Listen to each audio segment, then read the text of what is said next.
Como é importante olharmos para a história numa perspectiva divina.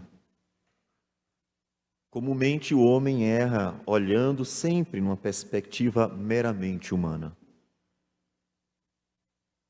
José, em certo momento, ele viu a história numa perspectiva divina.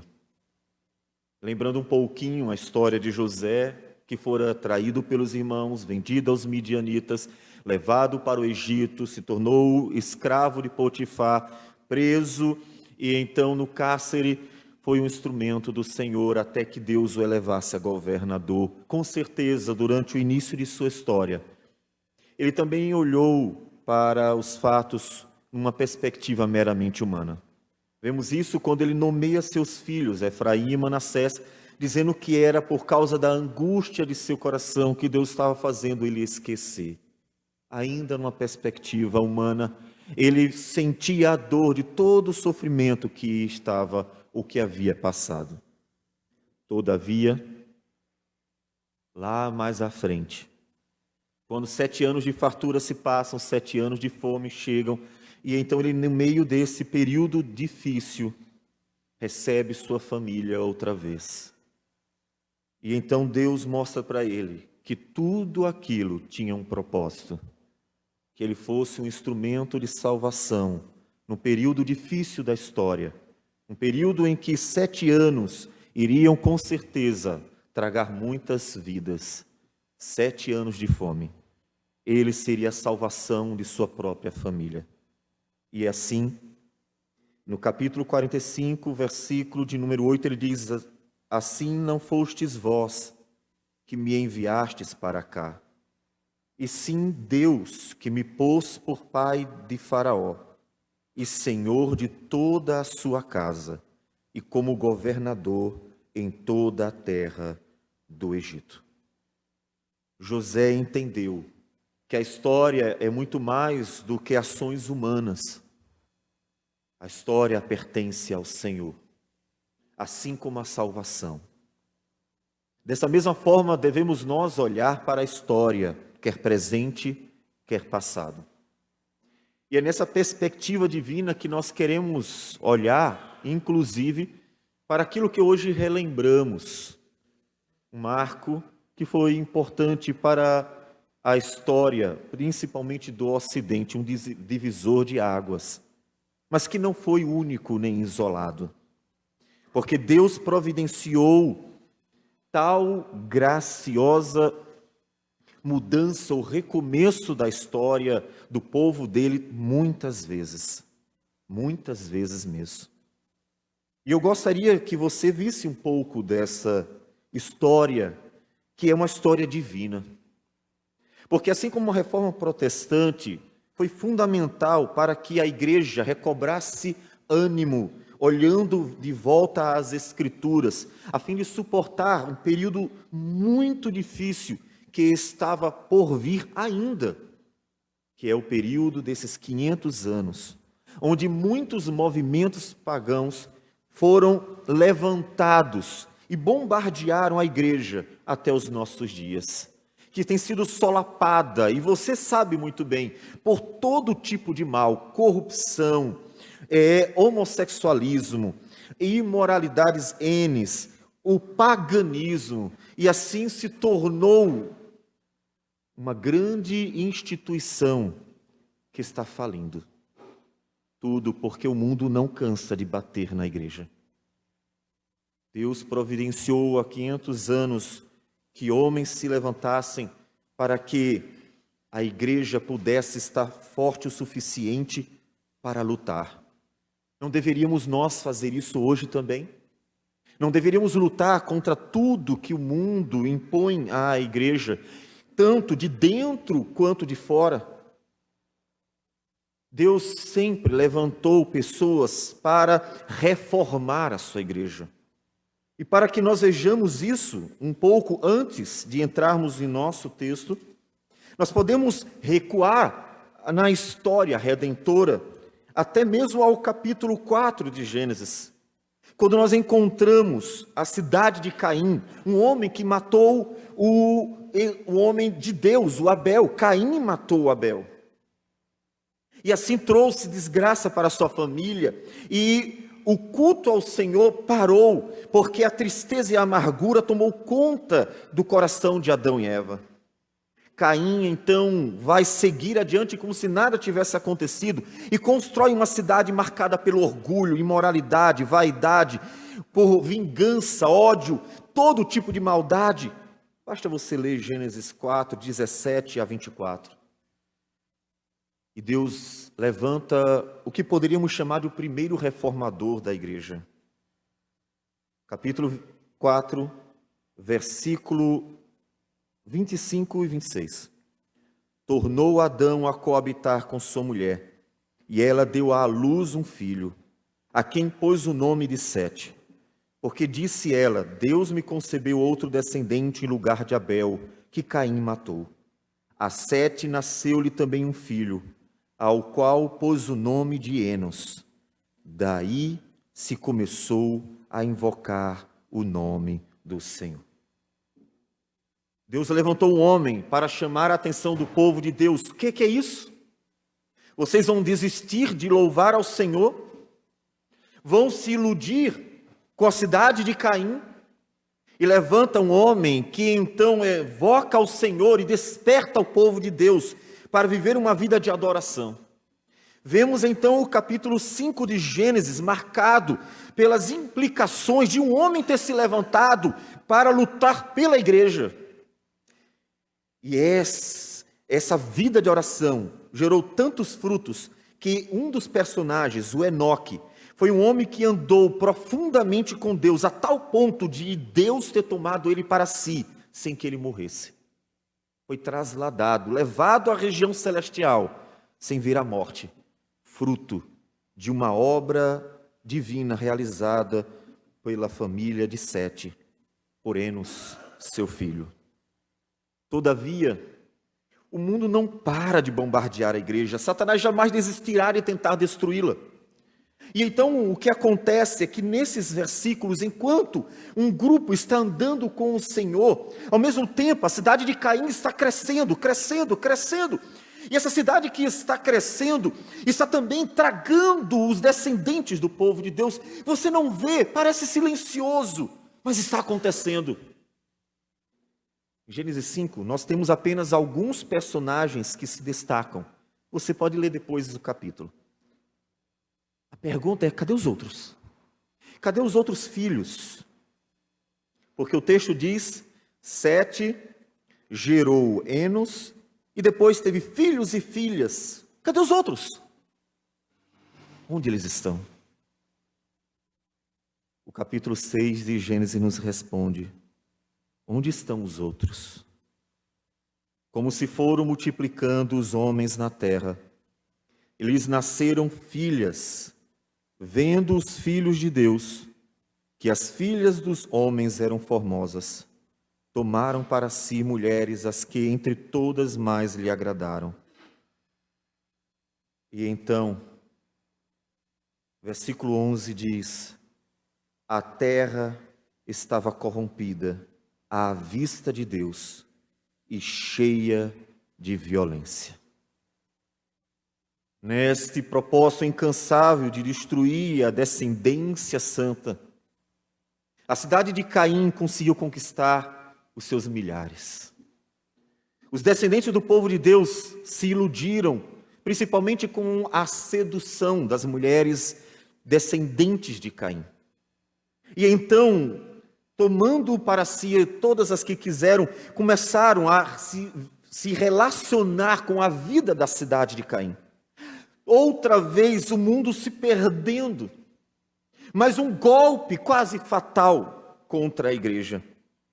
O povo de Deus desaparecendo, a terra toda cheia de violência e uma família, apenas uma família, levantada por Deus, conforme profecia do pai, Lameque, que disse sobre Noé: este nos consolará dos nossos trabalhos e das fadigas de nossas mãos. Sim, Noé achou graça diante do Senhor, porque Noé era homem justo e íntegro entre os seus contemporâneos, Noé andava com Deus. E Deus levantou Noé para, pela segunda vez, reformar a igreja. Tudo parecia perdido, toda a terra cheia de violência. E mais uma vez Deus levanta um homem. E por meio deste homem, Deus salva uma família, 8 pessoas. 8 pessoas. Imagine toda uma descendência de 7, que não temos um número que contar, mas seus milhares com certeza. Apenas 8 pessoas foram salvas. Mas é a partir dessas que uma nova jornada segue para o povo de Deus. Percebe? Quantas vezes Deus vai reformar a sua igreja? Quantas vezes será necessário Deus levantar homens para que diga para as pessoas que não pode ser daquele jeito, que o caminho está errado? Isso vai acontecer ainda várias vezes. Lá à frente, quando Israel já está composto em nação, Deus levanta mais um homem. Sim, Deus levanta Davi, o homem dos salmos. 73 dos salmos são salmos de Davi. Este homem, insignificante aos olhos dos outros, até de seu pai, foi escolhido pelo Senhor. Em 1 Samuel 16, o profeta Samuel unge Davi. E diz assim o texto, versículo de número 12 e 13. Então mandou chamá-lo e fê-lo entrar. Este é Davi. Era ele ruivo, de belos olhos e boa aparência. Disse o Senhor, levanta-te e unge-o, pois este é ele. Tomou Samuel o chifre do azeite e o ungiu no meio dos seus irmãos. E daquele dia em diante, o Espírito do Senhor se apossou de Davi. Então Samuel se levantou e foi para Ramá. Um homem escolhido para dar um norte para o povo de Deus, segundo a palavra de Deus. Um povo que estava tão confuso e perdido, que Deus precisou levantar inúmeras vezes juízes para conduzir em vitórias contra os inimigos. Davi será o maior rei de Israel. Um homem chamado de homem segundo o coração de Deus, que deu ao povo de Deus uma direção única, rumo ao Deus de Israel, uma direção. Mas outra vez o povo vai se perdendo. A idolatria vai entrando no meio da igreja do Senhor. E então, mais uma vez, Deus precisará levantar homens. E Deus levanta outro rei. Mais à frente, Deus levanta Josias, considerado o reformador de Israel. Mas como disse, seria ele o único? Quantas vezes Deus levantou homens para gritarem ou para fixarem em portais as teses necessárias para que a igreja se erga outra vez e saia de todo aquele comodismo que fez com que o mundo entrasse nela e ela começasse a se perder, como está acontecendo em nossos dias. Josias foi um rei de tal forma firme no Senhor, que Josias expulsou da nação todos que praticavam aquilo que era proibido por Deus, a necromancia, os videntes, não profetas, os videntes, e aqueles que sacrificavam aos ídolos para o povo, os falsos sacerdotes. Ele purificou. Mas nunca é suficiente. Passa-se o tempo, o que acontece? O cativeiro da Babilônia é uma expressão clara de como o povo sempre volta para o pecado, ou o cachorro volta para o seu vômito, como nos diz a Escritura. E então, como porcos, eles vão à lama, e Deus castiga profundamente Israel. As tribos do norte desaparecem, tomadas pela Síria, se misturam, se tornam os samaritanos. Os judeus levados a cativeiro Então morrem muitos e alguns poucos preservados por Deus para retomar outra vez a caminhada. Esdras e Neemias serão os reformadores dos últimos dias que a Escritura revela no Antigo Testamento. Os reformadores, que usados por Deus vão restaurar Israel. Quantas vezes a igreja precisará ser reformada? Tantas quantas for necessário. A pergunta: e hoje?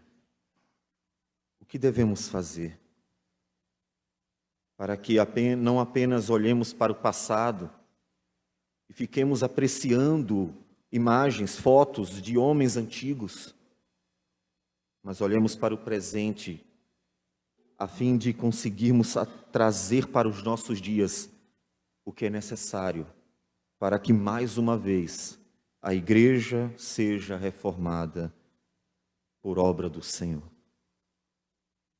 E assim disse Paulo em Efésios 5,14: ó, desperta, tu que dormes, tu que dormes.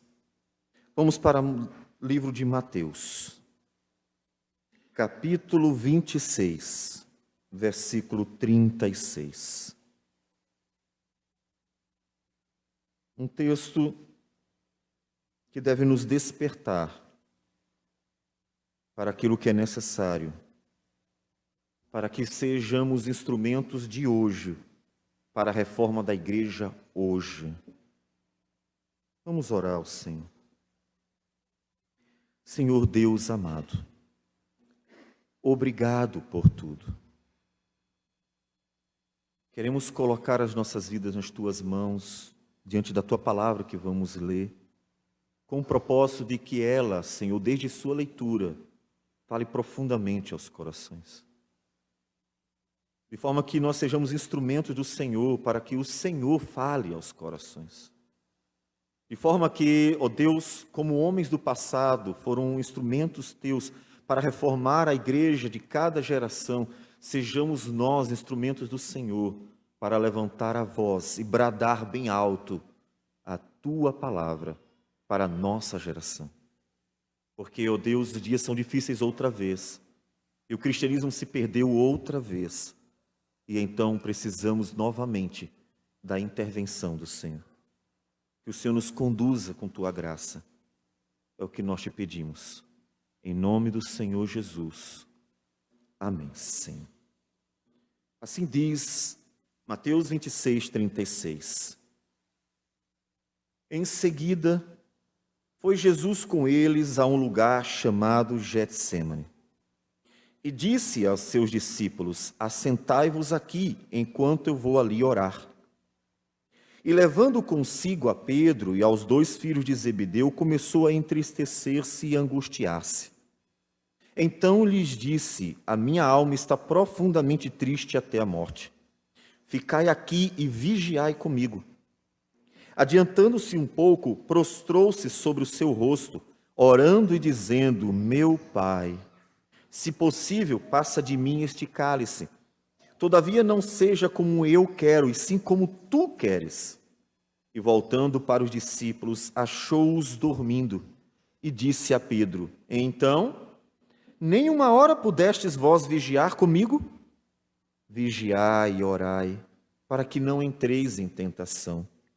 O espírito, na verdade, está pronto, mas a carne é fraca. Tornando a retirar-se, orou de novo, dizendo: meu Pai, se não é possível passar de mim este cálice sem que eu o beba, faça-se a tua vontade. E voltando, achou-os outra vez dormindo, porque os seus olhos estavam pesados. Deixando-os novamente, foi orar pela 3ª vez, repetindo as mesmas palavras. Então voltou para os discípulos e lhes disse: ainda dormis e repousais? Eis que é chegada a hora, e o Filho do Homem está sendo entregue nas mãos de pecadores.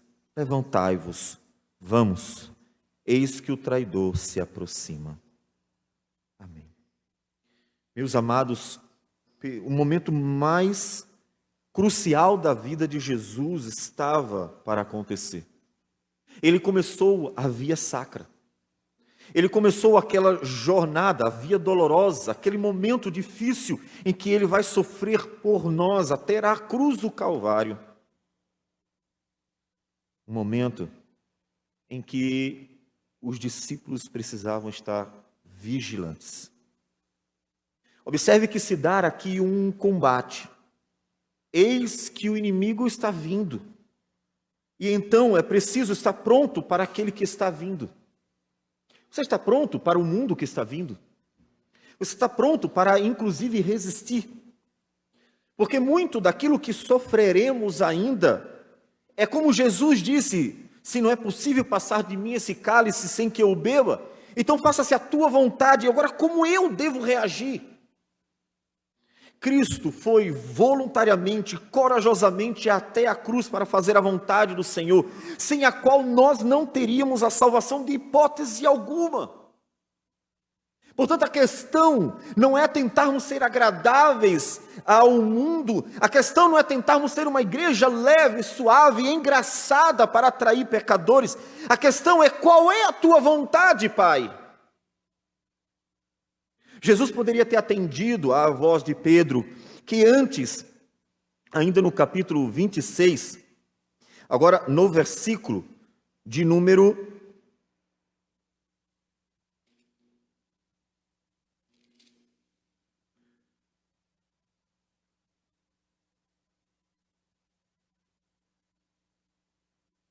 20, chegada a tarde, eles colocam a mesa para que ele e os 12 comam. E enquanto comiam, Jesus havia declarado que um deles trairia. Todos ficam contristados, eles sabiam o que estava para acontecer. E então sai Judas para trair o Senhor Jesus e ele permanece. Naquele momento em que ele sabia o que estava para acontecer, ele poderia ter desistido e simplesmente ido embora. Feito o que Pedro disse antes: tem compaixão de ti. Ele poderia ter atendido à voz de Pedro, e naquele momento em que ele teve toda a oportunidade para desistir da cruz, ele continuou em frente e foi. Porque a questão é: qual é a vontade do Pai? Qual é a vontade do Pai? Jesus sabia que a vontade do Pai era que ele fosse à cruz do Calvário. E tantas vezes a vontade de Deus é sim uma via dolorosa. Uma via dolorosa que pode ser vivenciada por nós. Não como a de Cristo, mas os períodos difíceis em que a igreja precisará viver. O que fazer? Jesus chama os discípulos, versículo 36, e vão para um lugar reservado, escolhido por ele, inclusive um lugar onde era comum ele orar. Ele chama os seus discípulos para orarem e vigiarem com ele. O momento mais difícil em que ele está profundamente triste até a morte, o que fazer? Vigiar e orar. Toda reforma ocorreu por homens de Deus, usados, portanto, pelo Senhor, homens que buscaram ao Senhor. Nenhuma reforma ocorreu num caráter político, nenhuma reforma ocorreu num caráter independente, nenhuma reforma ela era apenas uma obra de homens que conseguiram uma proeminência e convencer com seus argumentos os outros a seguir os seus passos. Toda a obra do Senhor foi uma obra feita debaixo de oração, porque a obra pertence ao Senhor e depende do poder de Deus. Por isso que a primeira coisa que a igreja precisa pensar em como reformar os nossos dias é orando ao Senhor. Como se equivoca a igreja quando acha que para reformá-la precisa agir com suas próprias forças, usando de subterfúgios, de recursos mundanos, tantas vezes levianos. Como se a igreja fosse somente uma instituição de homens, esquecendo que ela é o corpo de Cristo. Você quer reformar a igreja? Sente que o cristianismo está sofrido, em que Estamos vivendo dias de crise profunda. Esses dias vimos, e até mencionei já, uma postagem, na verdade até que o João havia compartilhado, de um grupo de mulheres que estavam querendo incentivar e impulsionar a igreja presbiteriana para o ministério feminino. É isso.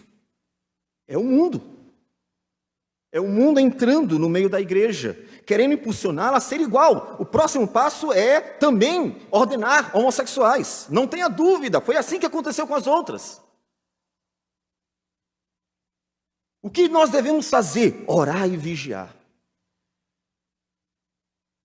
Jesus chama a orar e vigiar. Interessante que Paulo faz algo bem semelhante, ou diz algo bem semelhante. Em Efésios capítulo 6,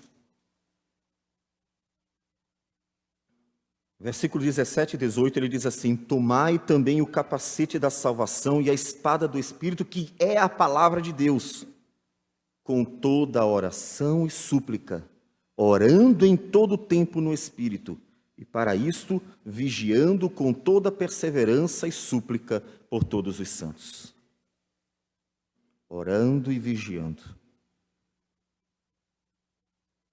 Essa é a primeira atitude da igreja. Não caia na atração do mundo. Todas as vezes que Deus usou homens que andavam com Ele. Ele não usou homens proeminentes, homens famosos, homens de destaque, homens isso, aquilo outro, aos olhos dos outros homens. Ele usou homens que andavam com Ele. O que nós devemos fazer para reformar a igreja de nossos dias? Andar com Ele, orando e vigiando. Clame pela igreja, interceda por ela. Peça a Deus, ajude-nos a perseverar firmes. Deus quebranta corações endurecidos. Ajuda a tua igreja em dias profundamente maus, em que Satanás atua física e ideologicamente. Fisicamente em cidades, nações pagãs, Oriente Médio, por exemplo, em que o cristianismo ele não só é excluído, mas ele é maltratado. Pessoas são mortas só pelo fato de serem cristãs. Mas também numa perseguição profundamente ideológica no nosso Ocidente, onde o cristianismo está cada vez mais sendo colocado de lado. E vemos isso nas redes sociais, sobre aquela questão do jogador de vôlei. Em um momento de crise, em que a igreja é perseguida e está sendo destruída de dentro para fora, a partir de pessoas que entram nela para a corromper, nós precisamos tomar atitudes. Mas a primeira delas, ao contrário do que talvez você pensou em pegar uma espada como Pedro e cortar a orelha do primeiro que aparecer na sua frente, não é essa a atitude. Jesus disse: orai e vigiai. Essa é a atitude que precisamos tomar primeiro. É orar e vigiar, ou vigiar e orar, para que Deus faça a obra. Porque, como disse o profeta Jonas, a salvação pertence ao Senhor. Nesse orar e vigiar, sendo conduzidos pelo Senhor, que já nos deu a sua palavra para nos dirigir conforme a sua vontade, nós precisamos sempre colocar diante de Deus a pergunta que Jesus fez: Pai, faça a tua vontade. Qual é a tua vontade? É que eu vá para a cruz. Faça-se a tua vontade. Jesus não tinha dúvida sobre qual era a vontade do Pai, ele sabia. Mas ele expressou uma realidade, é que ia ser muito difícil, e a sua carne estava se angustiando antecipadamente. Não podemos negar que é difícil reformar uma igreja, é difícil lutar contra um mundo, é difícil estar combatendo o bom combate do Senhor. Todos os que lutaram também sofreram as marcas de terem lutado pelo Senhor. Você está querendo reformar a igreja e acha que vai ser fácil? Acha que todo mundo vai aceitar na boa? Acha que todo mundo vai dizer assim: que ideia legal, boa, vamos seguir em frente. A perseguição virá de dentro, virá de fora. Os maltratos virão de dentro, virão de fora. Sempre foi assim. Sempre será assim. Não é fácil. Jesus sabia a vontade do Pai, a cruz do Calvário. Nós sabemos a vontade do Pai.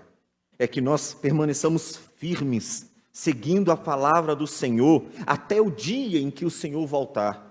É que nós ensinemos a palavra do Senhor do jeito que ela nos foi entregue, até o dia que o Senhor voltar. É que nós glorifiquemos a Deus com a vida cristã no dia a dia, perante o mundo, no trabalho, em casa, na rua, na escola, na universidade e assim por diante, na política, na economia e assim vai, até Jesus voltar. Então nós já sabemos a vontade de Deus, então o que nós precisamos é pedir ajuda. Senhor, a carne é fraca. Não precisamos negar uma realidade. Por que mentir? Senhor, a carne é fraca. É difícil viver nesse mundo que, como nos tempos de Noé, é sedutor. É difícil viver nesse mundo que, como nos dias dos apóstolos, é opressor. É difícil viver num mundo em que a maldade é o comum. E nós precisamos glorificar a Deus neste mundo que jaz no maligno. E para isso, orai e vigiai. O que foi que aconteceu? Por 3 vezes, Jesus orou ao Pai. Enquanto Jesus orava ao Pai, o que é que os discípulos estavam fazendo? Estavam dormindo. Enquanto há pessoas pregando a palavra em lugares hostis ou menos hostis, Oriente, Ocidente, enquanto há pessoas meditando na palavra e lutando pelo Senhor, o que você está fazendo? Dormindo. Foi no sono profundo deles que eles simplesmente baixaram a guarda. Foi no sono profundo de gerações, como nos dias da Reforma Protestante, há 500 anos atrás, que muitos baixaram a guarda. Que a igreja, como instituição, havia enriquecido e baixou a guarda. Não é difícil em nossos dias. Há tanta semelhança das instituições cristãs de nossos dias com a instituição cristã dos dias da Reforma, tantas semelhanças que é até difícil dizer qual é a diferença. E assim, muitos também baixaram a guarda. Muitos esqueceram que ser cristão não é se acomodar a uma instituição. Eu faço parte de uma igreja, eu sou membro de carteirinha. Eu tenho uma carteirinha de membro. E deixa a igreja se perder, e deixa as coisas acontecer. E já várias denominações assumiram, inclusive o homossexualismo dentro dela. Várias já se perderam por este caminho. Então me diga, o que fazer? Precisamos agir. E isso deve começar com você. Ore pela igreja de hoje, para que ela seja reformada hoje também. Para que Deus levante homens hoje, não para serem famosos dentro desse movimento bobo, popstar gospel, em que as pessoas fazem questão de colocar o seu nome em letras garrafais. É outra besteira dos nossos dias. A gente não precisa disso. Ninguém precisa de um famoso para atrair cristãos. A gente precisa de Cristo, pregado por pessoas que podem ser até ignoradas, podem ser até insignificantes, mas que está sendo pregada a palavra de Deus por meio delas. Nós precisamos de Cristo. Nós precisamos de uma reforma hoje, então comece você a orar, a clamar, a vigie e ore. Senhor, eu tenho que estar atento, algo está acontecendo. Os discípulos foram para o Getsemane como se não estivesse acontecendo nada, ignorando que o maior momento, mais tenso momento, o momento ápice da história de Jesus, da vida de Jesus, estava para acontecer. Imagine que Jesus esteja para voltar. Não ignore, são 2000 anos. Nós estamos exatamente no mesmo período de Abraão, pensando como num espelho. Abraão viveu 2000 anos antes de Jesus. Nós estamos 2000 anos depois de Jesus. Nós vivemos muita coisa na história. Israel foi restaurado como nação. Uma série de sinais manifestam que realmente tem que estar próximo. O maior evento da história humana está para acontecer e você está dormindo. O maior evento da história humana está para acontecer e você está jogando videogame. Não estou dizendo que momentos de lazer sejam proibidos. Mas você não pode viver como se nada estivesse acontecendo. Você não pode viver ignorando a realidade. A realidade de que a igreja está sendo maltratada de todas as formas, que está sendo, está apanhando de todos os lados. Você não pode ignorar que algo está para acontecer enquanto você está dormindo. Jesus se dirige a Pedro, que antes, talvez como você, antes de chegar no Getsêmani, havia dito: ainda que me seja necessário morrer contigo, de nenhum modo te negarei. E todos os discípulos disseram o mesmo: não, eu sou de Jesus, eu morro até por Jesus. Quantas vezes você talvez já tenha dito que estaria pronto para morrer por Cristo? Você tem certeza disso? Jesus é irônico. No primeiro momento em que ele foi orar, e tendo voltado para os discípulos, versículo 40 diz: achou-os dormindo. E disse a Pedro. Por que Jesus disse exatamente a Pedro? Porque foi Pedro que levantou os discípulos dizendo: não, eu até morreria pelo Senhor. E Jesus tinha dito: você vai me negar. Nada, eu sou homem, corajoso, estou contigo, Senhor. Jesus se dirige a Pedro dizendo: então, nem uma hora pudestes vós vigiar comigo? Não era você que morria por mim? Não era você que estava pronto para tudo? Está dormindo, Pedro? Eu estou ali sofrendo, me angustiando, me preparando para o momento mais difícil da minha vida. Você está dormindo? Vigiai e orai, diz o Senhor Jesus, para que não entreis em tentação. A reforma começa com vigiai e orai, para que você e junto a você os demais irmãos da igreja, a cristandade, possam estar fortes para não entrar em tentação. Para não deixar que Satanás, com suas ideias, suas propostas, suas tentações, tentações, que desde Adão e Eva ele oferece, ele propõe, para que ele não venha a pegá-lo desprevenido. Ignorando que estamos no meio de algo muito sério e que precisamos estar firmes para resistir a toda esta luta, a luta da igreja do Senhor. Então, o que você está fazendo? Pense. Irmãos, vigiai e orai. Orem conosco, orem por nós. Junte-se à igreja. Ela precisa ser reformada. Mas o começo é o vigiar e orar. Coloque a sua vida e a vida da igreja diante do Senhor, para que ela esteja pronta para o combate. Se os dias vindouros serão piores ou melhores, nós não sabemos. Mas com certeza, os nossos dias são dias difíceis. Então, vigiai e orai.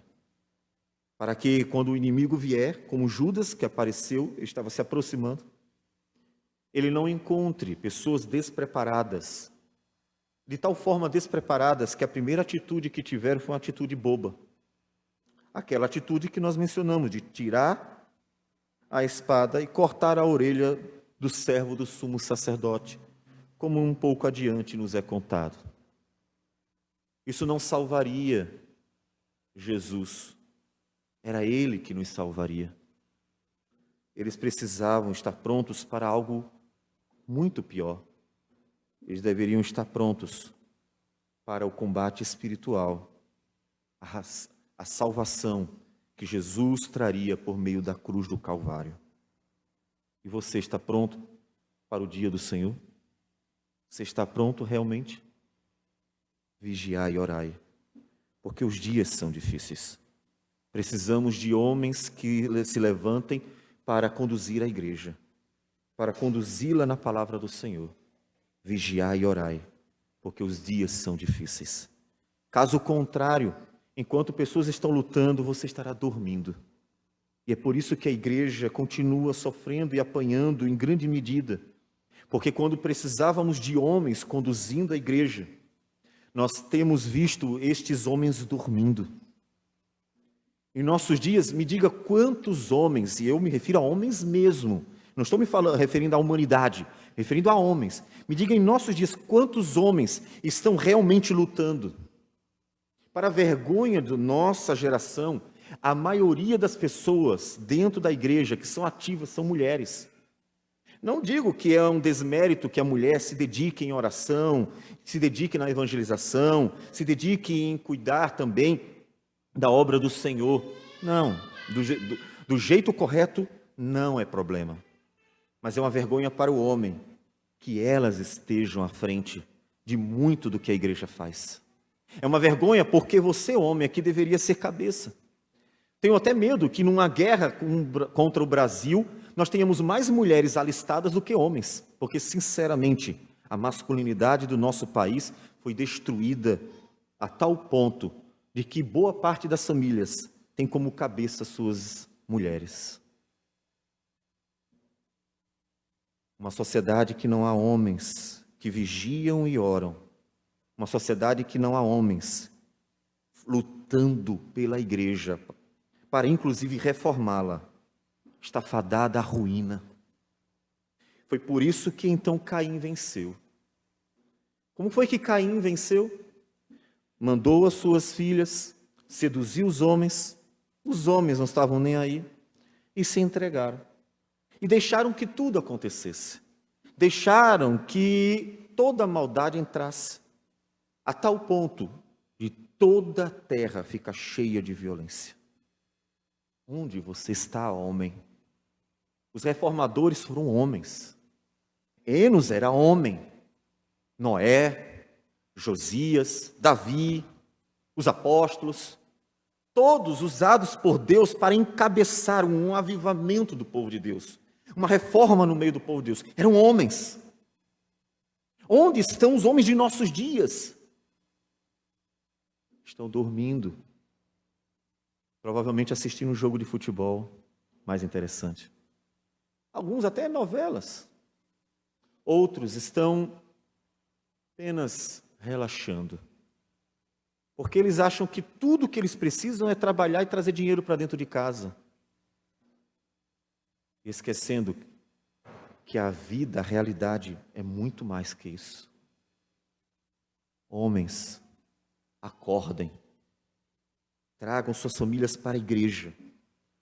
Conduzam a família na palavra do Senhor.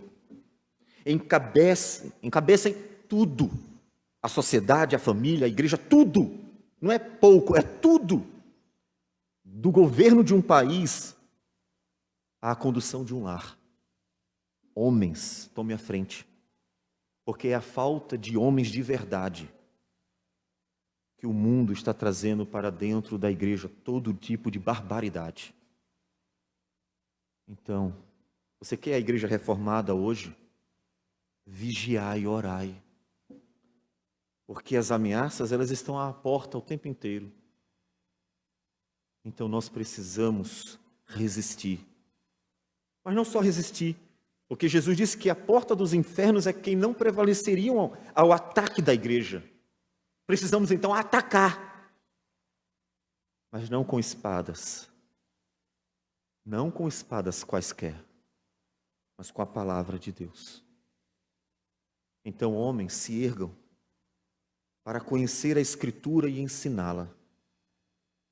E assim conduzir todos da família à nação até a verdade. A verdade que Deus revelou a nós está em nossas mãos. Haja de tal maneira que quando olharmos para a vida da igreja, mesmo em combate, possamos ver que ela está em boas mãos. Na mão de homens que estão lutando por ela, como soldados. De forma que, como numa guerra, mulheres possam repousar em suas casas, porque elas se sentem seguras, porque os homens da nação estão lutando por elas. Porque em nossos dias é mais fácil esses homens estarem dormindo.